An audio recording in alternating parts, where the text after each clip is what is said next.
Perfect. Good to go. All right. Well, excellent. So let me go to the first chart here and talk about what I think is an exciting, very positive market outlook. And depending on who you kind of research across the globe, you can find out the spend today is somewhere around $12 trillion in capital. And that's growing.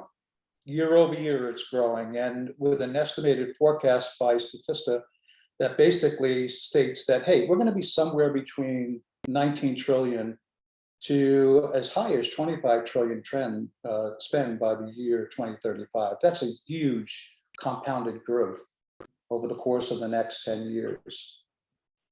And as you go further and dive deeper into where some of the spend is going to take place, what McKinsey found out is that didn't include a lot of the global capital expenditure associated with a lot of companies stating their goals to achieve net zero. Some of those are by 2030, some of those are by 2050, and essentially add on top of that 3 trillion addition. So you come up with the number somewhere between 20 and 25 trillion dollars a year. Now, a lot of that is kind of on spending required for physical assets, right? Support growth, for energy, obviously, and land use systems. But this kind of spend is equal to half of all the global corporate profits on a global basis, 7% of household spending in 2020. And the effects on capital allocation costs and jobs across sectors in 69 countries are producing, as a result of their operations, about 85% of the global emissions. So the first key question as a senior professional that I'm getting faced with across my constituents is, okay, Jim, we know we have to be safe, we know we have to be efficient, we know we have to be productive, but being sustainable is another challenge. And when net zero and kind of gets promulgated here from companies, it's typically scope 1, scope 2 emissions, and not scope 3. And frankly speaking, our construction of our facilities and our assets around the globe are associated with scope 3. And I'll talk more about that and how we step up to those challenges. Jim, the audience are not seeing your slides. I'm sharing. I think it stopped sharing for some reason. Yeah, okay, let's share again. Sorry. No problems. There we go. Yeah, it's sharing your whole screen. Okay. We see your whole desktop. If you could make your slides. Yep. There we go. All right, there we go. So we talked about capital project stakeholder expectations. We used to talk about shareholders, but now we've broadened it to stakeholders. And those expectations are growing. Obviously, safety is still there. Now we have sustainability. I would add sustainability to compliant with ESG because compliance is going to become important in the future. It's already being regulated in some areas of the world. In other areas, it's still voluntary. But clearly, sustainability is going to be an important component of the ESG equation. Equitable, making sure that we have relationships established where everybody has the opportunity to win. Today in our environment, we have a lot of contractual issues that are driven off of litigious practices of the past, and we're ingrained in those practices. And so, folks are not willing to step up and really take on absorbent risk any longer because they know at a 1% to 2% margin they can't do that. So equitable across the supply chain is important. Collaborative, working together. Together we know better, right? At the end of the day, as individuals, we might know something, we might have experiences, but when we collaborate, we learn from each other. Transparency is very important, not only transparency, but validation. There's a huge trust issue that's going on across the capital project delivery process, whether that's supply chain, whether that's with our local communities, whether that's within our own organizations. So transparency in terms of requirements, performance, things of that nature become extremely important to success, not only for a single project, but across a portfolio of projects. Being efficient, we'll talk more about that. And I'll turn to Dr. Atif about some of the great things that he and his team are doing to really help drive efficiency, especially in certain markets where speed to market is absolutely critical to NPV, like data centers, for example. Profitability, I think we talked about. Being competitive and knowing we're competitive is very, very important. And then those results have got to be validated. Again, going back to the trust equation. So clearly, these are a new set or a broader set of expectations that are being driven by shareholders, but the broader stakeholder community.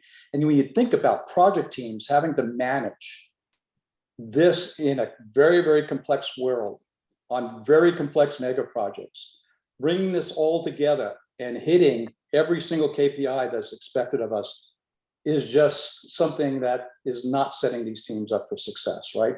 So we got to really pay attention to this because there's a lot of projects that are failing. So it's an enterprise risk management challenge. Mm-hmm. So I had a really good coach and mentor of mine that, you know, people would tell him how things were performing on projects, and he would always use the phrase, "Please don't pretend," because the only way that we really learn, grow, develop, get better is by being grounded in the realities of what we're dealing with, right? And being able to understand those realities, in some cases, measuring them and validating. But our global capital project performance on mega projects is not something to really write home about and say, look how great thou art. So when I take a look at the key components, you know, and the benchmarks coming from some major EPC firms, from the Construction Industry Institute, from my own kind of insights into projects that I've done and into other benchmarks like IPA, 98% of mega projects that are greater than $1 billion, clearly mega project cap and size, are experiencing cost overruns of 80%. I've seen some capital projects that are 2x the capital that was forecasted at FID. Wow. 95% are failing to meet business objectives. The business objectives aren't even aligned across the supply chain, which is another challenge for us. 70% have failed to meet either budget, cost, or schedule. And then there was a major study done by the Texas University, and they studied transactional waste across the capital project process and how much duplicative cost and compounding of risk goes on that really kind of drives the inefficiencies up. And they found that across the capital project portfolio, 40% is wasteful, and mainly in the transaction phase. And I can explain more about that later in the chart. Our green projects, our hydropower, our water projects, our nuclear infrastructure, these are the things that are going to support us getting to net zero, are not delivering to schedule. So are we going to stay on our net zero targets or not? So that's another challenge. And they're failing to drive fundamental sustainability in the project development because, let's face it, ESG is complex. We don't have a lot of technical solutions on sustainability today that provide, for example, alternative material selection that drive embodied carbon to lower levels. 77%, which is a staggering metric for me. For the first time, we're seeing the erosion of year-over-year safety performance.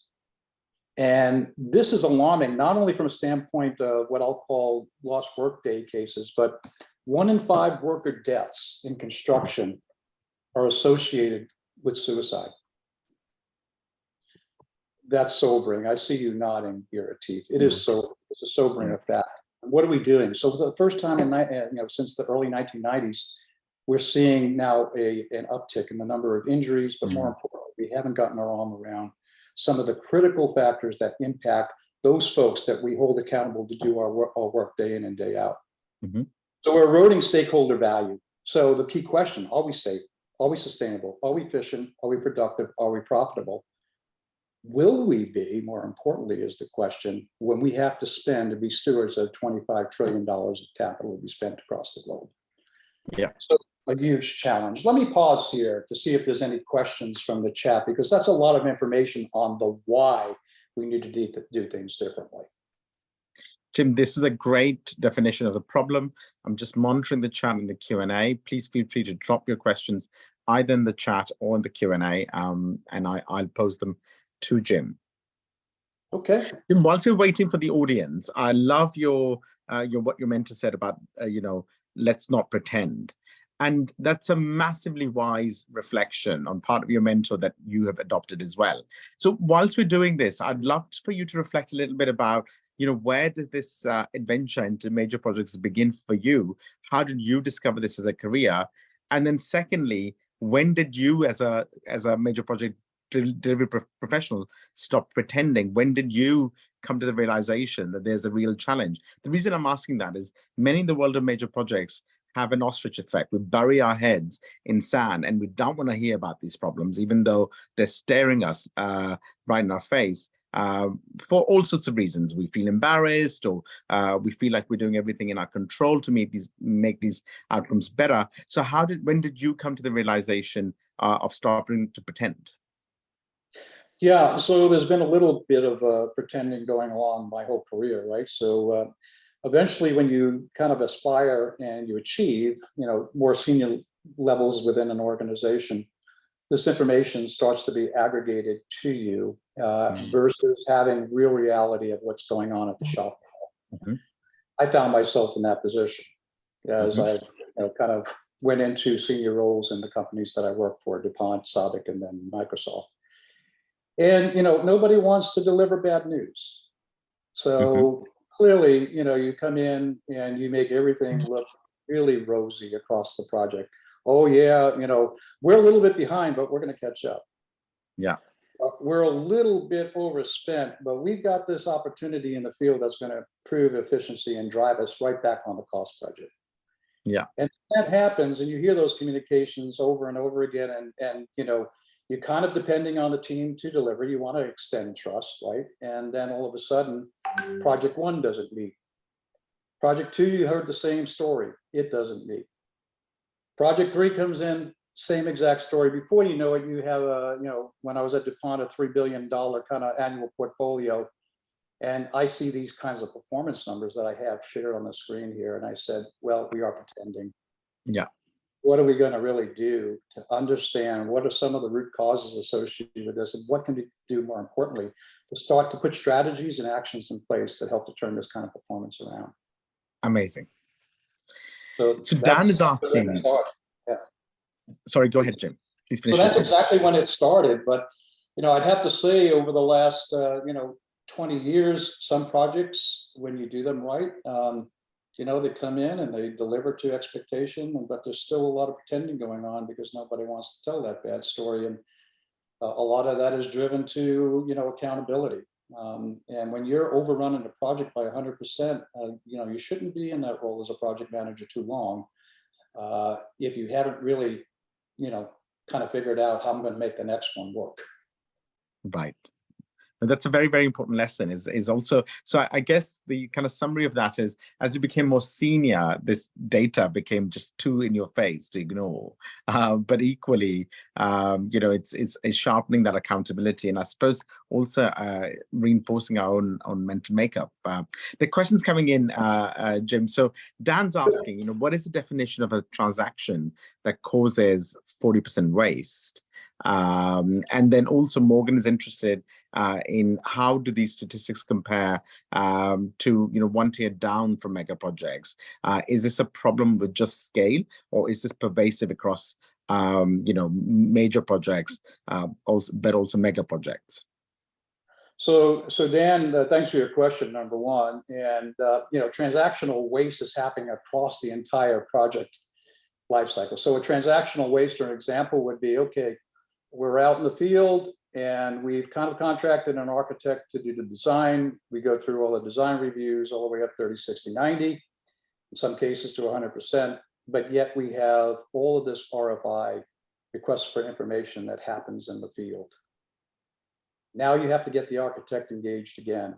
The construction guys are delayed because they can't get the work done because they don't have the information to get the work done. The 3D drawings are not relevant to them in the field, and yet we didn't produce a set of 2D P&IDs or one-line diagrams that are meaningful for them to actually do construct, or the construct packs are not been developed to the point where they're waiting on materials. All of this is transactional waste at the end of the day. And when you start quantifying that, and that's what the CII team did, they looked at it across the entire end-to-end process. And that starts with, what requirements are there from a debt financing standpoint? What wastes go on in that? How many times do we double insure or bond? What's the cost of bonding? What's the cost of double insurance? That's a transactional waste. So, it's quite broad. And do you see, the second question is, do you see this kind of performance pervasive across the globe? And the short answer is yes. And there are some really stellar projects that deliver to expectation and probably exceed in some cases. I've been associated with some of those in my career, but the predominant projects, and I'll define the mega projects in its separate class, are much more complex, much more challenging. You see a disproportionate share of those not setting up and meeting all the expectations that are really expected of them from the shareholder community. So yes, you see them. Have we solved this problem or set of problems? Because it's not a single problem. I would say the answer is in part, but certainly there's a lot of work for us to do across this whole engineering, procure, construct, commission, startup industry on new facilities, and more importantly, or equally importantly, on some of the retrofit projects that have to go on sites, existing operating sites. Tremendous amount of opportunity to get things done very differently and drive a very different set of outcomes. Jim, this is very helpful. And add to your point, Morgan, so, my background is in research at the University of Oxford. Research also pans out Jim's main argument. This is very pervasive across the industry. Mega projects, Jim is defining at over $1 billion, which we concur, have particular problems, but it's not just a problem of scale. We see that at the major project level at $100 million or more, but also any industry with a bespoke content. So large enterprise software development, for example, ERP implementation type programs. And sometimes this has a lot to do with the kind of governance structures and the bespoke nature of these large endeavors that make them prone to these issues of time and cost overruns as well. Jim, another question that's come in that's really pertinent to your discussion early on, which is that change is hard. Sometimes, people are skeptical of change. So even if they, want that change, that enthusiasm ebbs and flows, and people who are benefiting from the status quo, of course, oppose that change. How have you seen change delivered that is sensitive to human needs in the teams, but then also achieves those better results? Great question. And clearly the propensity to change is very individually driven, very organizationally driven, and it's different across different places. But my experience on this is, and actually I learned this very early on in my career from some of the better consultant firms that came in and worked with our company. And we were very good being a technical company, and we drove the technology change like nobody could, right? Including all the right practices around pilot before commercialization, all of those good things. And we did fairly well. But over time, we realized we were truly missing a very important component, and that was around the organization's readiness and propensity to change.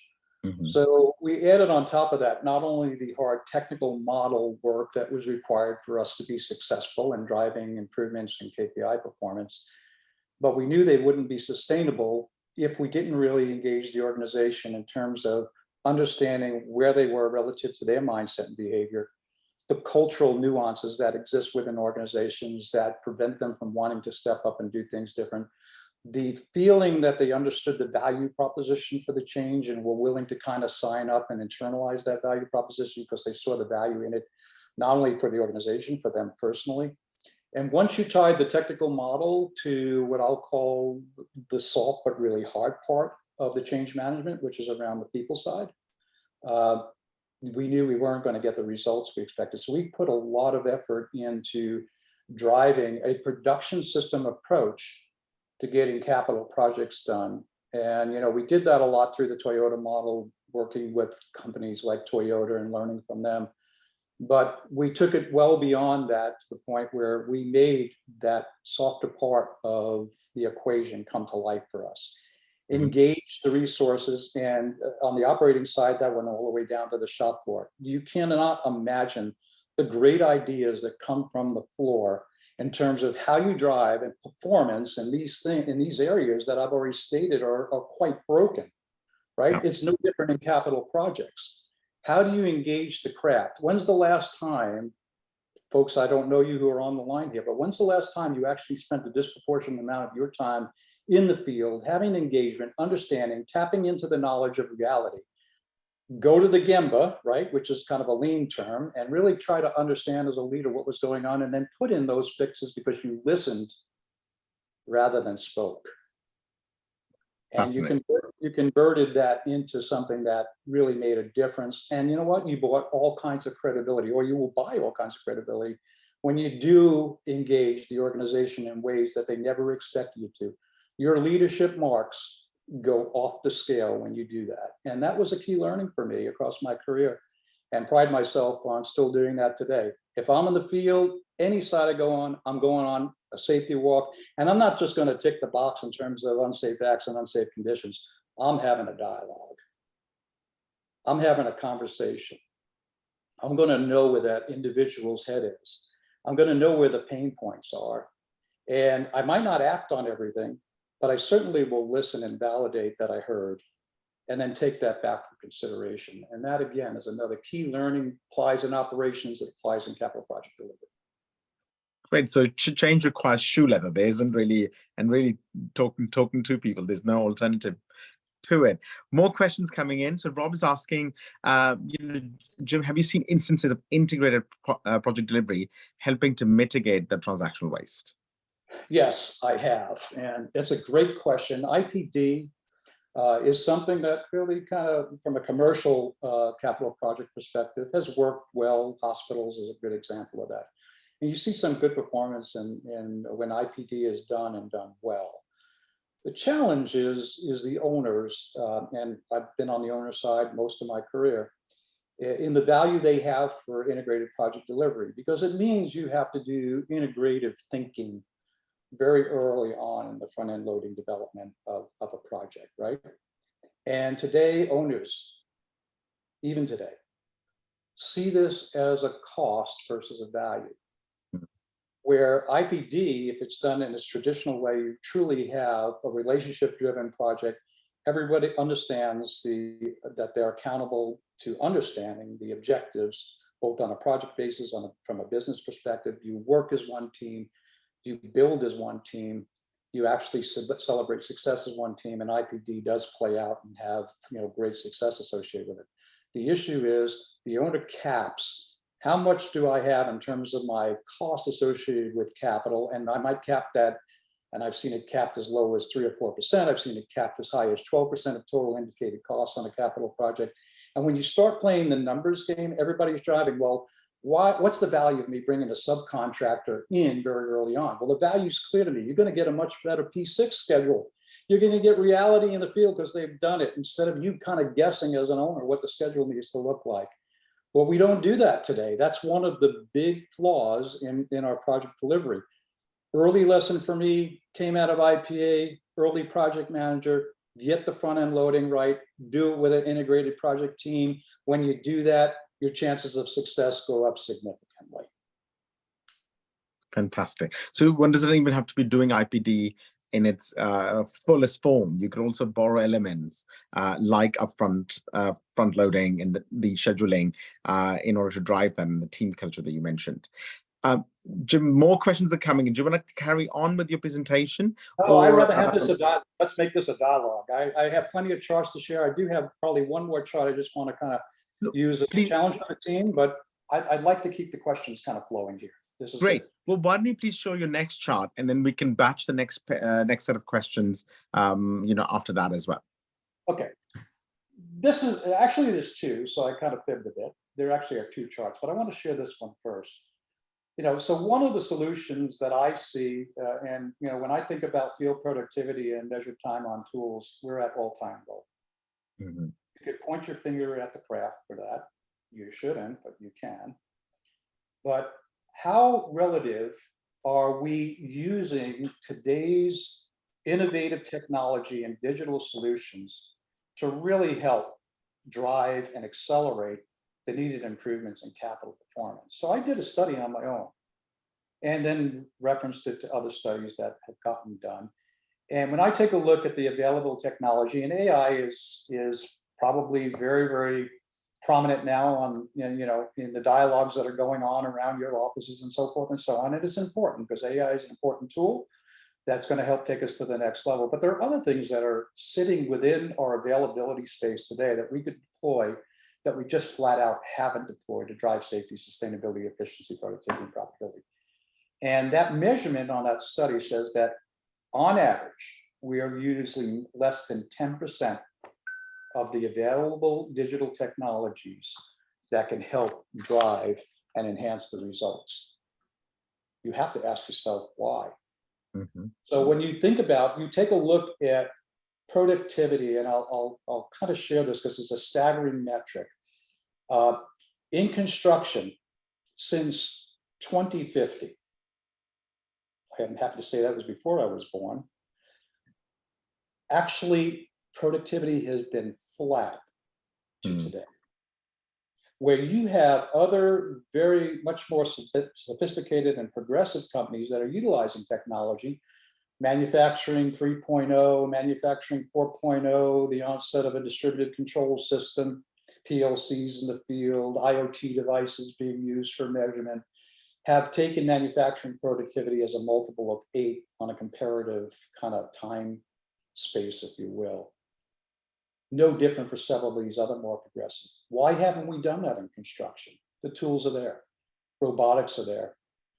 You know, I'm very proud to say that when I was at Microsoft, you know, we did advance the needle there and utilizing some of the 4D, 5D technologies. ForesightWorks was instrumental in helping kind of create an awareness of the opportunity of utilizing AI, for example, on being able to do constraint management, being a lot more predictive, being able to kind of break the barriers down in the field and have a true understanding from a true pull through to the end of the project value that can be created and seen as an advantage for craft in the field, right? To be actually more productive, but we're not doing it. So the one question I have is why not, right? Why aren't we doing this?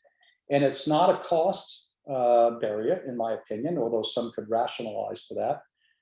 I believe that we're moving so quickly that we're so entrenched in the old ways of doing things. It goes back to your change management question. We just don't step out and say, okay, here's something new, novel, that I should be willing to take a risk on, and it's prudent, but I don't, because I don't take the time to understand, and I'm going so fast, I don't have the time to understand. Mhm. And so this is a challenge that I see. There are probably other causes of why we don't utilize it, but come on. I mean, we're sitting at flat productivity since 2050. We have these tools in front of us today to be very useful and adding value, and yet we're not utilizing, and we're not really enabling the craft folks in the field to have a good awareness of what some of these tools are that can help them be more productive. Mhm. So, Jim, one of the questions arising is that in the construction industry, there's sometimes even a resistance to doing that front-end planning piece. So, Yep. unlike manufacturing, which is extremely well choreographed, and people spend a lot of time thinking, actually, probably more time thinking than manufacturing because the process then goes so quickly. But in construction, we spend a lot of time doing, but far less time thinking. Why is that resistance? So even laying out an end-to-end delivery schedule, is sometimes very rare to see. People may have a construction schedule, but in, for example, the data center environment, they may not have a site selection schedule. They may not have a design schedule. They almost certainly never have a commissioning schedule. Why is it that we tend to resist that end-to-end view of project delivery? So I can give you some examples. When I was doing my projects in petchem, front end loading was absolutely a very critical part of driving successful project capitals, and the companies that I worked for really valued that in terms of making sure we were quote unquote best in class and measured and benchmarked best in class to front end loading development. What do I mean by that? You understood the business case. That business case warranted you to go through the approval queue to, we used to call it FEL 1, 2, and 3. Mm-hmm. Moved into FEL 2, you had the right team involved very early on, including the technology providers, your general contractors, your EPC firms, in some cases subcontractors, to make sure the scope was right. And oh, by the way, if you were doing best practices, you were freezing the scope at FEL 2, you were doing a revisit of your economics and NPV and IRR to make sure the project still warranted to go through the gate at that point in time. And then finally, in FEL 3, you worked on an integrated approach to the execution strategy to ensure, was I going to go EPC? Was it going to be lump sum? Was it going to be reimbursable? Did I want to do PD, right? Did I want to do, other strategies like lump sum or And so, you had that all, and before you went to FID, you were positioned to actually execute those projects fairly efficiently because you spent all the quality time in the front end of the process. Now, fast forward this to today's world where everything is late and everything is about speed. I've got a plan of reference. It's a digital twin. Why do I have to bother? I can get 100% IFC out, and which is basically issued for field construction drawings, in 6 months. Why do I have to go back and revisit all of this stuff? Well, you didn't do the robust piece of the site selection like you talked about, Atif, right? And all of a sudden you get into 100% IFC, and you know what? You haven't taken into consideration all the site specifics that are required to not have changes in the field, and thousands of RFIs and changes that are in upwards of 5 or 6% of the total project cost. But at the end of the day, they say, who cares? That's all within the NPV and the value. And for me, going and getting to the market in a very finite period of time versus worried about doing quality front-end loading, I'll take that inefficiency because at the end of the day, I still have a better business result. Right. So it's a rather different kind of world that we're living in. And obviously the market segments are different and they approach it differently still today. But I'd say this is kind of what you see. There is value for front-end loading. In some cases, there's not value for front-end loading because that's not viewed to be a strong contributor to the ultimate outcome, which is the business outcome. Right. So Jim, Doron's wondering about the good performance projects. So when projects come in early, so he's wondering about examples you've seen of how early any project has come from his estimated duration. And maybe if you could reflect a little bit about what were the good habits they had that enabled them to achieve that success. Sure, great question. I happen to be the executive director sponsor for a very major mega project in the Gulf Coast of the US called GCGB. It was actually a partnership between SABIC and ExxonMobil. And the good part of that project is we committed to each other that we were going to do this right. We saw some examples in the Gulf Coast of very similar projects that were petrochemical derivative driven projects that really kind of look like the kind of data I shared with you very early. Projects were overrunning by 2 to 3 years. Capital costs were expended, greater than 100%. So he said, we've got to do it differently. So we did a very IPD approach to a mega project. And you say, well, how can you do that, Jim, on a $10 billion project? You do it by having the right relationships. You have the right work breakdown structure. You break it up into small pieces, and you kind of still have an integrator that integrates the whole thing together. So we did it. We basically spent the time to do front-end loading. We put the budget in to engage the right resources. We had an IPD approach to it. We took on a very, very early assessment of what the risks were in the field and essentially said, okay, labor, Gulf Coast, no way. US, 3 million quality crafts short. There's no way we're going to get these, craft workers to come to our job and be efficient. And we said, okay, we're going to go 100% was the goal of off-site construction, modular design, and execution strategy, which had to be an early decision in the process to inform the engineering. Because if you try to engineer actually construct a stick-built engineered product, you're just going to get a disaster. Yeah. So we took the time really to do the design right, make it 100% modular, drive IPD, drive lean focused efficiency strategies on there in terms of looking for minimum essential fit for purpose standards that essentially eliminated and reduced the waste. We had a targeted capital efficiency on the project. When we first did the project in the very early phases, the cost of capital for these companies was somewhere between 11 to 12%. This project was below that, so the IRR didn't meet the hurdle. And we put a very aggressive target to take 25% of the capital out of this. But we knew that if we slashed and burned like other projects, that we were going to fail. So we took the time to do all the options very, very early on in the project process and understood what they were, understood what the returns were on those options, and deployed those options as part of getting the scope frozen very early on. And then we drove, and you might say, how do you do this, Jim? We did actually on every unit up, we did 3 feeds, and we used the competitive feed process to define the actual total indicated cost on the project, and use that as the competition rather than going out for 3 bids and a buy after you had 30% of the design complete. We paid a little bit extra for the 3 feeds to be done, but look at all the value we extracted in terms of 3 feeds on the project. And then, believe it or not, we modularized this 90%, we didn't get 100, in 3 modularization yards in China. Flawless pull-through strategy in those pod yards. We use takt time, which is another lean principle in manufacturing, to ensure that those modulars, which were upwards of 13 to 15,000 tons, make it to the Gulf Coast of the US from China flawlessly on time.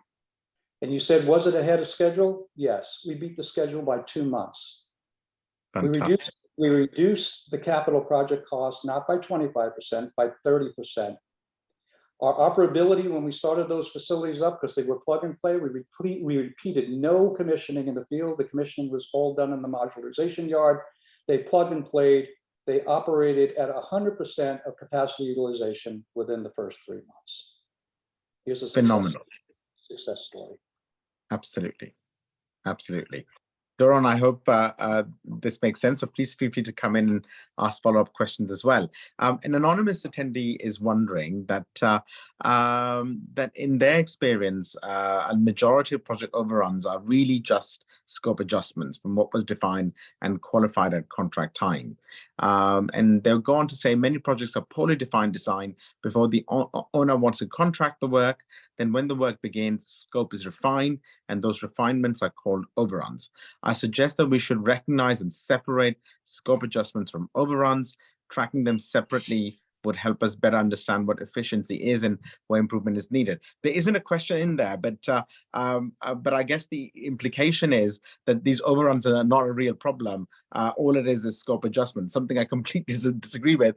But that's besides the point. But I'd love your reactions to, is this scope refinement or is this really an overrun? So it's a great point, right? And a best practice would say, okay, let's freeze the scope very early on, which means you have to do enough design in order to do that, right? And be very clear in making sure you understand the key input factors of the scope. Permit authority, inputs, for example, the technology that might be novel and new, maybe even developing in parallel to what you're doing. So I think the key to this is scope. When you freeze scope, you're going to see a lot less scope changes sitting in the field than we see today when we have some of these more high technology projects that are moving so quickly to get to 100% IFC without having scope frozen. We're going to fix it in the field. Yeah, and on those projects, in my experience, I have seen significant numbers of scope changes in the field, which were actually owner scope adjustments because they flat out didn't do the front end loading right, but it relied on a plan of reference basis for that project. So I like your thought about separating out what was scope related and perhaps what was execution related in some of the changes, because you still do have both, but depending on the project, that might shift in terms of percentage of where you see a lot of the changes going on in the field. I agree, Jim. And if I may build on that, two of the pieces of work that have come out of our work is Foresight Works. And those of you who may not be familiar with what Foresight Works does, time is money. So we take your existing schedule and then we apply our AI technology to help make it faster. Part of the issue is defining that schedule a lot better in advance. And one of the things we've learned is that although time is money, time is also scope. So that scope definition, the nouns of whatever you're trying to build, really ought to become verbs inside a schedule. So a piece of work that owners and contractors can do together in that scope definition is actually simply not begin construction until they have arrived at a detailed schedule. And that was the earlier piece I was mentioning, that oftentimes projects get started with the faintest idea about the timeline to which they're working. And as a result, those scope adjustments are not really adjustments, they're simply underestimations. So that effort underestimation was completely avoidable. It was not like it's unavoidable or a big surprise. It's just the diligence wasn't put in. So one has to put in that strategic diligence. Equally, I think the owners have to, the little bit the onus on the owners is to be less whimsical and, come to a clarity on what they want sooner rather than later. Of course, there's dynamic learning and there's change and all of that. So, the points are important, but there are ways of working around that as well. Well said. Thank you, Jim. So continuing on, what percentage of the annual average spend for through 2035 is for $1 billion plus projects? Dan's wondering. Can you repeat? I couldn't quite make So it basically, quite. what proportion of the projects of the $20 to $25 trillion spend that's coming up, how much of that is mega projects over $1 billion? I'd probably say somewhere in the order of about 30 to 35% range. That sounds about right. I mean, it's a difficult question, Dan, because, overall capital formation, which is a metric the World Bank uses as a way of tracking the total capital spend, annually is about 20% of global GDP. So, give or take $20-25 trillion globally each year. Of that, mega projects starts are between $3 to $9 trillion, excluding oil and gas. If you include oil and gas, of course, they are a big element of that. So I think Jim's kind of overall thing around a third makes sense. Yeah, I would agree. So they're big space, and they're sort of a beast of their own variety. Scale is sort of non-linear. So in some ways, some of the skills people learn to manage small projects don't necessarily apply to managing these behemoths. Yeah, and that said is somewhere probably in order of about, let's just say 5 to 10% range on run and maintain CapEx. Exactly. And that's on a little bit on the high end, but I'd say today, because we have an aging asset base, a lot of parts of the world, it's in that range today if you're maintaining your asset correctly. Absolutely. So Doron says, beautiful example, Jim, in relation to your example about the modularization. And thanks for inspiring us. So we're still waiting for more questions in the Q&A, but Jim, with 10 minutes remaining, why don't you please share with us the last chart that you had on your slides, and then we can begin to do some last round of questions as well. Sure. So the new challenge for all of us, and part of what I believe we have to pay attention to, is our fundamental right to operate in some of the businesses that we're part of on this webinar. And ESG, depending on where you are in the world, is talked about a lot.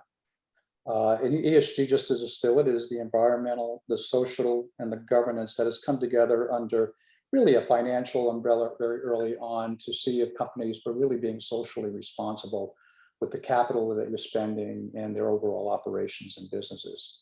We know when you don't do that, the risks of that are very evident on companies like Enron in the US, okay?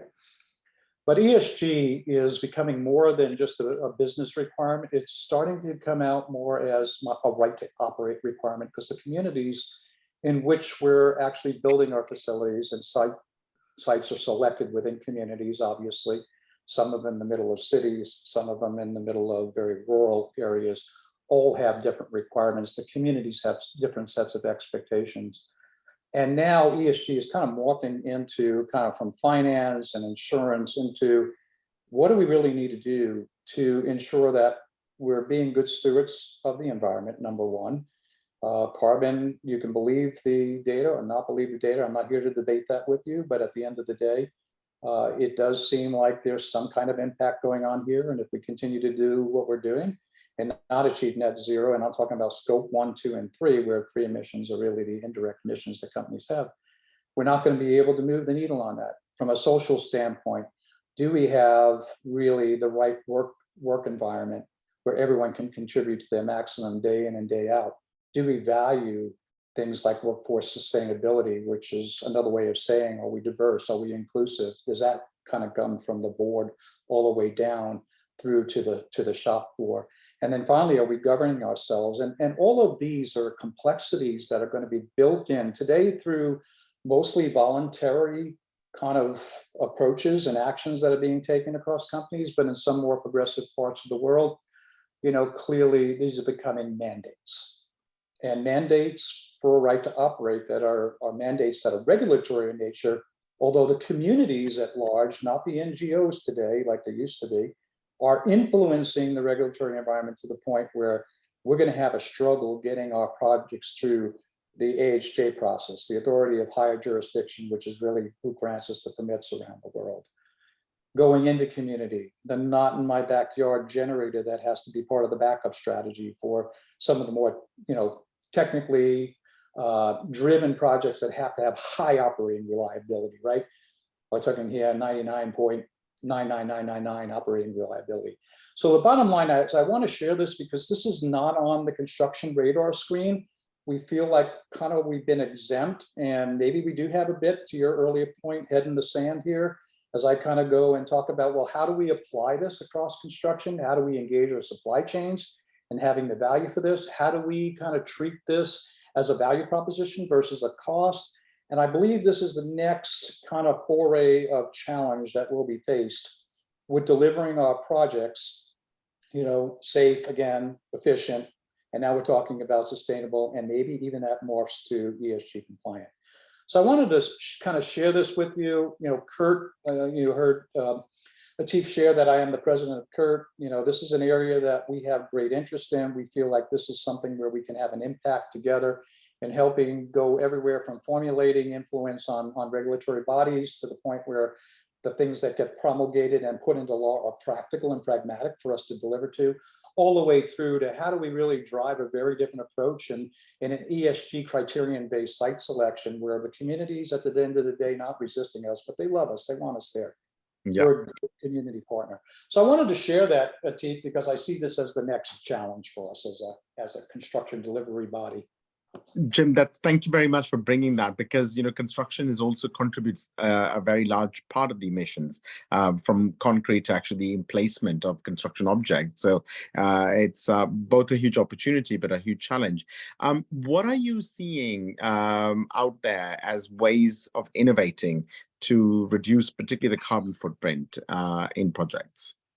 Yeah, so let me turn to a couple of charts maybe to validate a couple of things you said here. I don't want to spend a lot of time here, but across the value chain, the construction ecosystem accounts for approximately 25% of GHG emissions. And a big piece of that, 40% is in buildings when we combine construction and operations together. 11% of that is in two major materials, concrete and steel. What are we doing?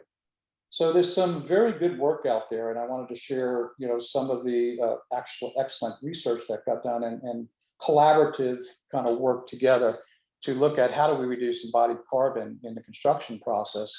And I just stated some of the facts here, but at the end of the day, the important part is you got to get started. Here's embodied carbon. You can calculate what that is. You can quantify it. You can measure the carbon. You can identify where your hotspots are and look for reduction opportunities. And then once you do that, you can actually look for alternatives. Now, one of the challenges are because you do have a higher cost point, you don't see a lot of alternative materials going in there. So what's the next steel substitute that's going to get you 50% carbon reduction? There are organizations working on that, but certainly not prime time across the globe yet. But you do have to get those technologies developed to the point where there are choices that we can make so we can move into a decision framework that basically says, yeah, I have a choice. And oh, by the way, carbon is becoming part of an equal parameter in my net present value calculations in my IRR because I placed a value on carbon. Yeah. And so the decision framework allows you then to go and make those choices, and then you become part of your net zero goals for 2030 and 2050 because you're disclosing your carbon impact across the life cycle of the asset, truly starting with the build all the way through the operational life cycle and the dismantlement and rearrangement, if it is a rearrangement of the asset. This creates a data platform. You learn from here, you have more choices, you're improving your benchmark, and eventually you change design standards to the point where the old choices are no longer available. The new choices have basically migrated into the only choice. And then truly you're making a difference. So this is some of the thinking that's going on in more progressive companies that are starting to think about carbon as being part of the equation in terms of our delivery performance expectation. And Jim, thank you for mentioning that point that, of the 25% of the carbon emissions of the construction sector, concrete and steel are the two most major commodities. So by attacking those heads on, people can already achieve very measurable results. And something you mentioned earlier in the webinar as well is simply, again, time, which is, projects that take longer are simply causing more emissions along the way. And simply reducing or building your projects on time is a great way to capping that carbon emission, but also a way to actually achieve those net zero targets. Because for the transition-oriented projects, unless they're done on time, we're not really on track to meet those targets as well. So this is fascinating. Now, both Igor and Maria have a very similar question, which is that they've been to many such webinars which inspire them. But how do we bring it together across the industry? What kind of delivery models are needed to bring the amazing innovations that you discussed today, from reducing carbon emissions to increasing speed to market to improving overall contractual and owner relationships? What are some ways of creating those holistic structures that bring these innovations together? Great question, and it kind of feeds into this, what I will call my own personal experience roadmap. What are the things that I could sum up in 6 or 7 points that says, okay, these are the areas that have to all come together? We talked about benchmark best-in-class project development. We can't give that practice up, and that has to be done with integrated teams. Somebody mentioned IPD. IPD plus would be, hey, you really think about your stakeholders a lot more broadly in the project process. Early supply chain integration. You have to have aligned strategies. We talked about having technology developed, right? And around those strategies. If you're going to have choices, you better have technology choices that you can drive carbon to a different level or efficiency to a different level. Our standards. We have a poka-yoke approach to standards, and we compound the risk on top of standards, because when you pass it from the owner to the designer to the engineer to the constructor to the operator who gets input, the multiple on those standards to prevent something from happening in the field, right, when you're operating an asset, are just tremendous, and there are points of wasted cost, wasted energy, schedules that are longer. So we have to think about what's minimum essential, and FP stands for fit for purpose. Do the analysis. The risk planning has to get done with the deliverable value assurance. I see a lot of deliverables today that come out of engineering organizations, other architectural organizations, designers, constructors that are engineers of record, that just don't have the deliverable quality. The owners are not delivering good scopes. We talked about that earlier. How do you assure that? How do you make sure that you warrant to go through the next gated part of the process in order to really drive the project to completion? Offsite construction strategies we talked about. What are the other risk mitigation? You have to think about risk very early, day one, and then make that part of your strategy moving forward. The green energy. Water is the highest commodity used in the world, right? We talked about steel and concrete, but water is precious. Just read an article today that says we've taken enough groundwater out of the world that we have actually tilted the Earth's axis as a result of the groundwater depletion. Wow. That's an amazing and scary and staggering fact. So we do have to think about water also, and minimizing materials, and make sure we have circularity strategies on recycle. Early community engagement, we talked about, secure and maintain that right to operate. The ESG-driven site selection, and make sure that we're working on all scopes.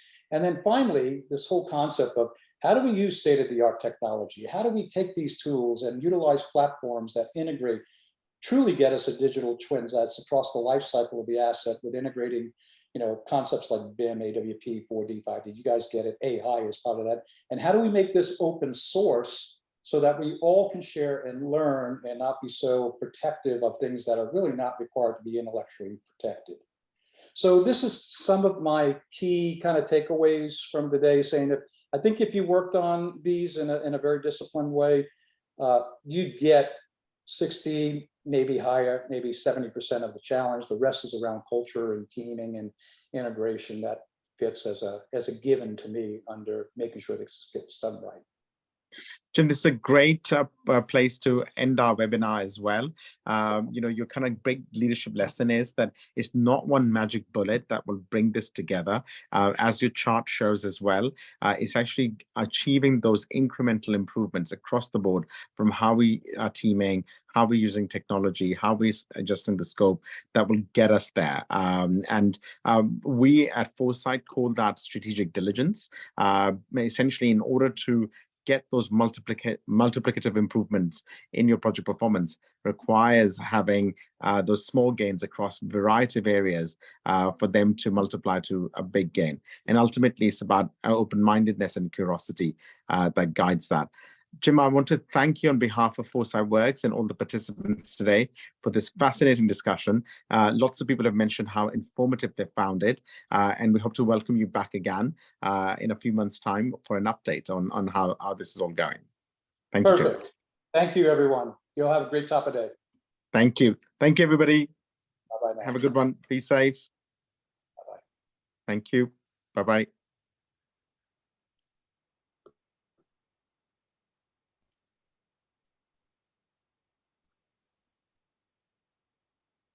Great. Thank you, Jim. If you please save the recording and send it to us, and we'll share it widely as well. Okay, so I just stopped the video. Yes, you can. I think it will be on the cloud, so we should You be can able leave. You should be able to get it. Yeah. Okay. Thank you very much. you. It was amazing. Fantastic. Thank you. Thank you, Bena, for making it all happen. Thank you. Have a Okay. good Bye. evening. Bye. Bye-bye. Thank you, I'll call guys. you now, Jim. Bye-bye. We'll talk to Teef tomorrow. Maybe Okay. I'll give you a call on this topic. Okay. Sounds great. Thank you. Thank you for having me. This is amazing. This is really good. Thank you very much. Bye-bye.